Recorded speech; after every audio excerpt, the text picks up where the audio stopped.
economic history, diplomacy, diplomatic practice, and all this kind of thing. So we picked and you may be interested that I attended Lauter Park Junior's lectures, yes. Right. And so this was a great, because you see in India, the government had done that to the new recruits after independence. So I think Mr. Bandanayake thought this would be a good idea to send us as well. But of course... But you seem to have gained from that, right? Yes, I think we... In subsequent years where we come... But I also felt that India, the reason they did that, was because India is so big that they don't meet with foreigners and mix that much like we do. We are always bumping into the foreigner and mixing with them. Whatever it is, it was a good insight into how people react to you and to things which are in common or not in common. And it teaches you a lot of tolerance. Then coming on to just... we'll end your personal segment and we go on to the next. But you later on, when you're stationed in Bangkok, you meet your future partner, who you met outside Hector Abeysekera. And that entire wedding that you describe in your book. Yeah, you do your own wedding, you get your secretary to do the dressing up. It's a very rushed up affair. Talk to us a little bit. No, actually I was very lucky. My secretary had dressed brides in Sri Lanka, and she came there looking for a job. And not that she was a good, she knew stenography, but I realized she was a very brilliant woman and versatile. So that's why I recruited her. And I was lucky, I didn't know about this aspect. Then of course I have a habit of being a do-it-yourself person. Up to a point. Surely a wedding you don't do it yourself. Well, nobody guessed that I did it. Well, there you go. So anyway, it worked. Because I had the red carpet and all that, and I used the mission all-purpose room, as I called it, where we had sit-down dinners, we had cultural shows, and then my wedding as well. That's the other thing that fascinates. You never went to book the hall. Well, you thought you just do it at home where you live. And I didn't invite a whole lot of people because I had a diplomatic reception prior to that. Invited all my diplomatic friends, but here it was all very close friends and neighbors and Sri Lankan friends, so it wasn't such a big crowd, so it was manageable. And then of course that was the end of the wedding. And then we drove off, and my driver was a bit worried and asked whether he could bring the receptionist with him because he had a glass of champagne. Well,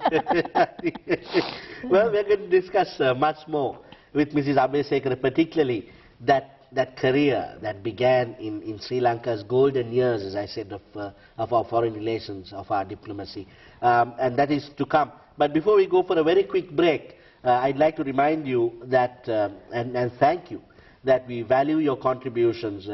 Just last week, after our program, we had several of you wanting to join our fan page on Facebook. Thank you very much for your comments, your compliments. They are indeed a source of inspiration for us to do more for you, and that it shows us that Checkmate is catching up and doing what it ought to do, that it's going ahead and pursuing what we set out to pursue when we started Checkmate, that of building a better Sri Lanka. So thank you very much, particularly our overseas viewers, for your emails. Thank you very much. You'll find the email address appearing at the bottom of the screen, as well as our fan book page. Please do continue writing in. Our production team and I will go into it and get back to you, reply to you as and when we need to. So thank you very much. We're going for a short break in the company of Sri Lanka's first woman career diplomat, Mrs. Manela Abeysekera. We'll be back with you shortly.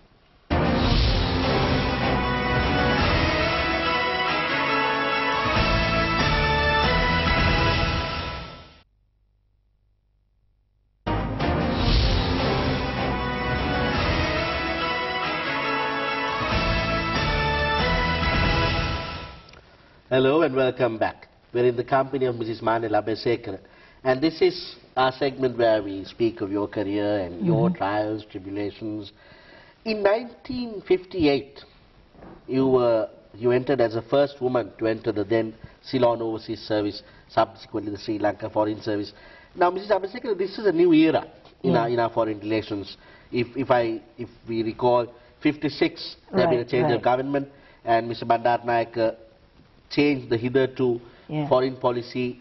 Some commentators call it the giving up of the colonial yoke. I remember, and we rescinded our defense agreement with Britain. So the non-alignment theme was coming to the fore. Talk to us a little bit about Sri Lanka's strategic interests, how you all manage our geopolitical concerns as new entrants. First, talk to us about your entry as a first woman career diplomat.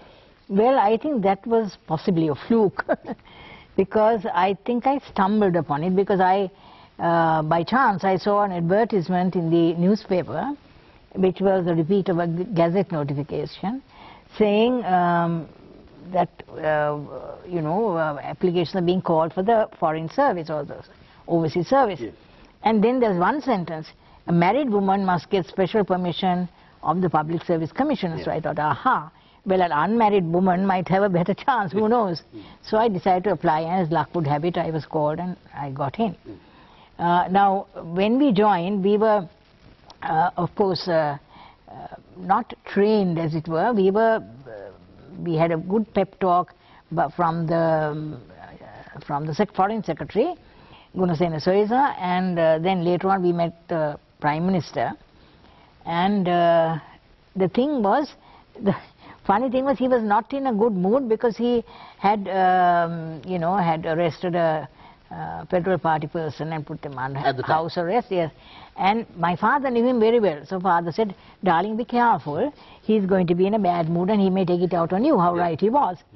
Then later on he had, he said, well, you know, how naughty you men are. I was with 7 men. Right.